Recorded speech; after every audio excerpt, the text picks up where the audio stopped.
আল্লাহ বলে, বান্দা, গুনাহ যদি আসমান ছুঁয়ে যায়, আকাশ ছুঁয়ে যায়, তবু যদি আমার কাছে মাফ চাও, আইসো আমার কাছে, আমি কাউকে না জিজ্ঞেস করে তোমাকে মাফ করে দেব। কেউরে বলতাম না, আমি মাফ করে দেব।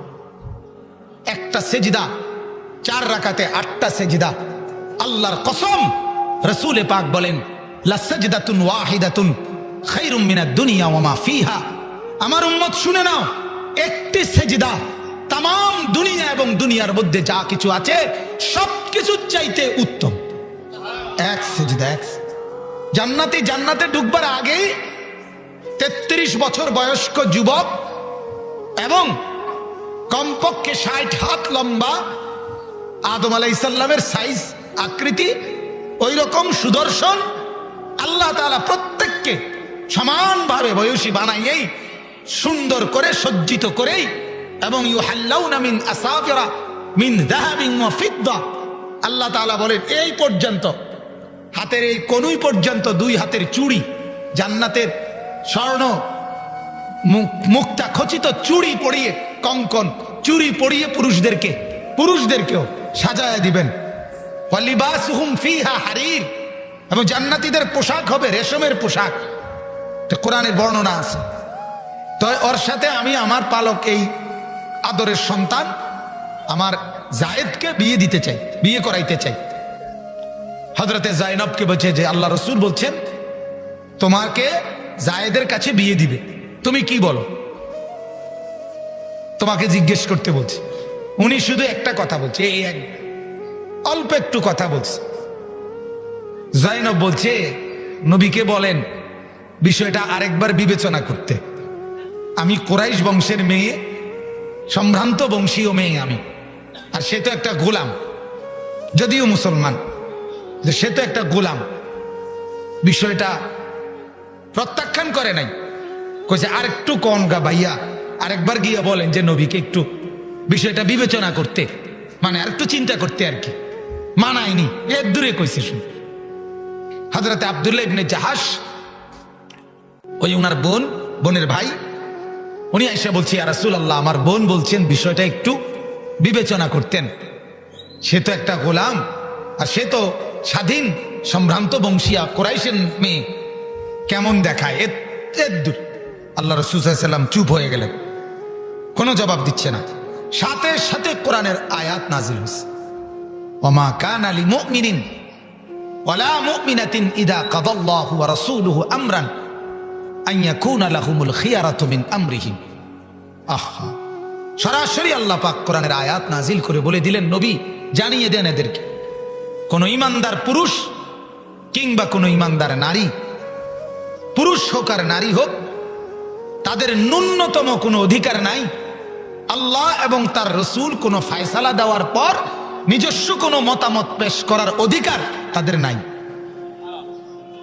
ওমান ইয়াসিল্লাহ ওয়া রাসূলহু ফাকাদ যাল্লা যালালাম মুবিনা।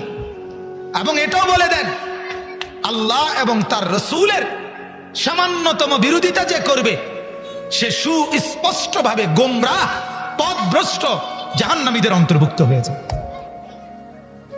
তাফসীরের মধ্যে আছে সূরা আহজাবে, হযরত আব্দুল্লাহ দৌড়াইয়া, আয়াত শুনতে দেরি, দৌড়াইয়া বোনের কাছে গিয়া বলছে, বোন, বিয়ে তো করতে না, ঈমান হারাইবা। বুঝেন না, মানে তুমি শেষ, তুমিও শেষ, আমিও শেষ, কইতাম গিয়ে আমিও শেষ। বলছে কি হইছে? তো বলছে এই আয়াত নাজিল হইছে।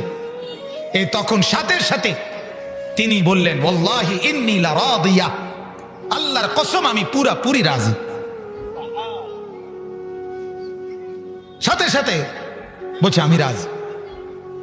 আল্লাহ তাআলা কোরআনুল কারীমে বলছেন, ফাসতাবিকু ইলাল খায়রাত, কল্যাণের দিকে দৌড়াও, প্রতিযোগিতা করো সবাই।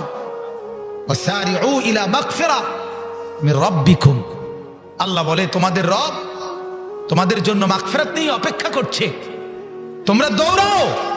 মালিক ডাকতেছে, আয় আমার বান্দা, কি পরিমাণ মাগফিরাত দরকার আমি দেব।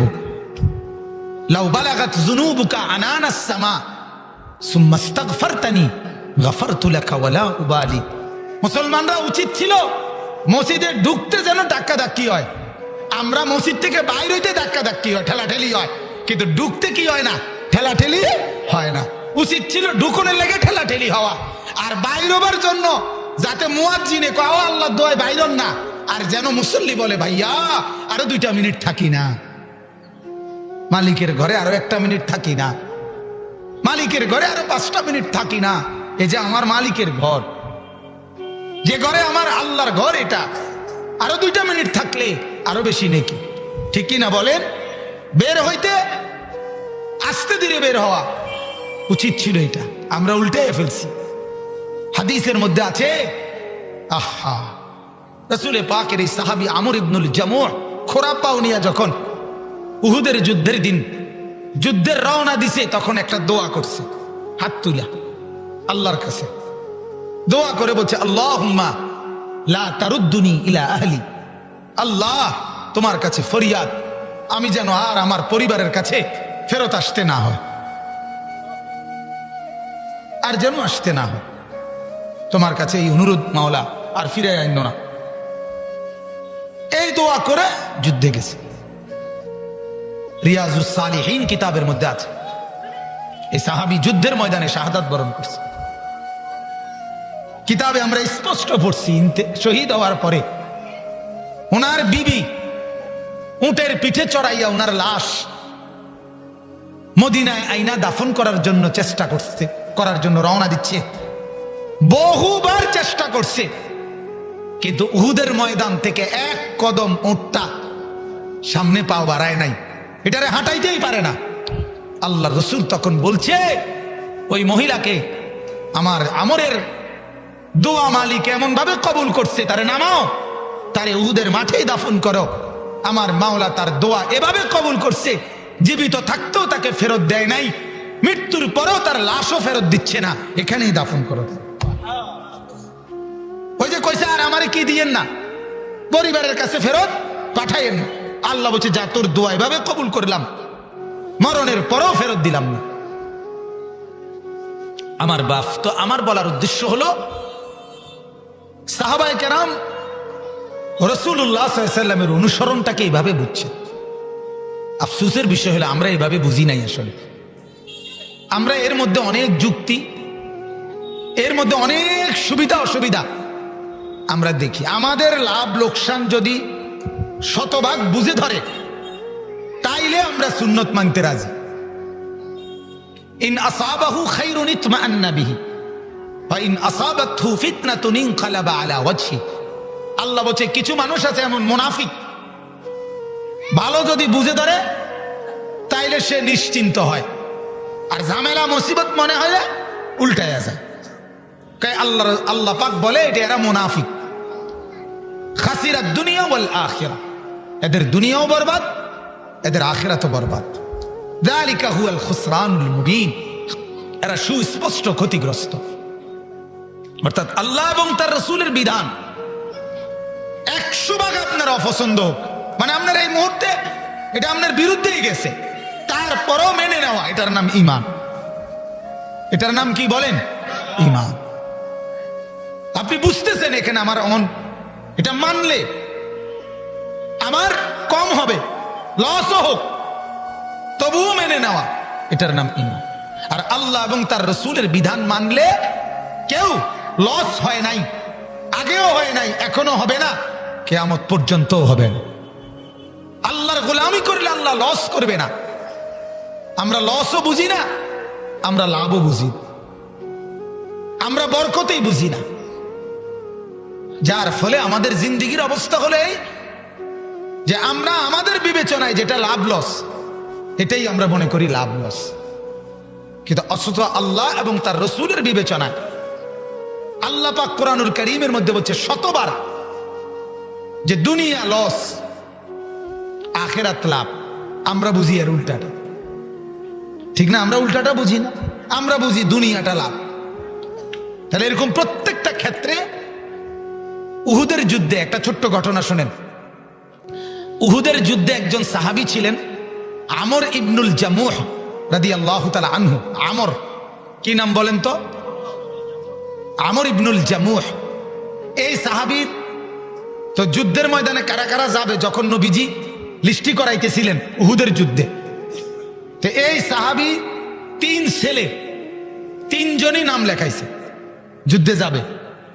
এই আমর ইবনুল জামুহের উনিও দাঁড়াইছে। ওনার পায়ে ছিল খোঁড়া, মানে উনি পায়ে খোঁড়াইয়া হাঁটতেন এই সাহাবী।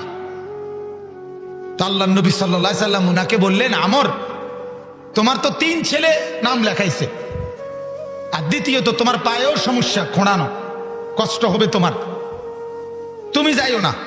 নবীজি বলতেছে, হযরতে আমর ইবনুল জামুহ বলে, ইয়া রাসূলুল্লাহ, আল্লাহর কসম আমি তো চাই আমি এই খোঁড়া পাও নিয়ে জান্নাতের মধ্যেও হাঁটতে যাব না। মানে অবশ্যই যাব আমি।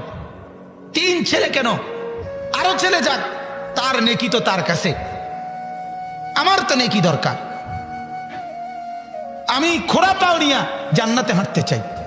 অথচ উনিও জানে জান্নাতে ঢুকার সময় কারো কোনো ত্রুটি বিচ্যুতি থাকবে না। বুঝেন না কথা? জান্নাতের বডিটাই আল্লাহ আলাদা বানাই দিবে। সুবহানাল্লাহ। হ্যাঁ, আমরা উল্টায় গেছি। ইমাম সাহেব শুক্রবার দিন জুমার নামাজের 2 রাকাত ফরজ পড়াইয়া সালামটা ফিরাইয়া সারে না। 4 রাকাত সুন্নত, মসজিদের 3 ভাগ 2 ভাগ মুসল্লি পড়ে না। আছে না এরকম অপদার্থ? কথা বলেন না কেন? আছে কি না? বলে হেরে কামড়ায় শয়তানে, হেরে ইবলিসে কামড়ায়, কিরমিয়ে কামড়ায় হেরে। কথা বুঝছেন না? ও বেডিতে কইছে যে তোমরা রেডি হইয়া গাড়ির বইয়া তাও বিয়ার দাওয়াত। কথা বুঝছেন না? তোমরা রেডি হইয়া বইয়া তাও, আমি সালামটা ফিরে এই দৌড় দিয়ে আইতে আসি। এই আর তো হেবড়ার টেনশন তৈল, 30-এর জায়গা 35 বাজলে তো হেবড়ার মাথা গরম। ওটা তো ভাতের থালা চেনে, তো দুনিয়াতে আসছে ভাতের থালা, খানা কতটুকু খাওয়ানোর জন্য আসছে দুনিয়া, আর নাই তো কি কাম? এই সারার কাজটা কি? 4 রাকাত নামাজ পড়তে সুন্নত 40 মিনিট লাগে, ঠিক না? কথা বলেন না কেন? 4 রাকাত নামাজ পড়তে 40 মিনিট লাগে, আন্দাজি মাথা লারেন কেন? কথা বলেন না কেন? 4 মিনিট, সর্বোচ্চ 4 মিনিট সময় লাগে, নাইলে 5 মিনিট, এর বেশি তো না। তাইলে এই 4-5 মিনিটের নামাজ, এই 4 রাকাত সুন্নত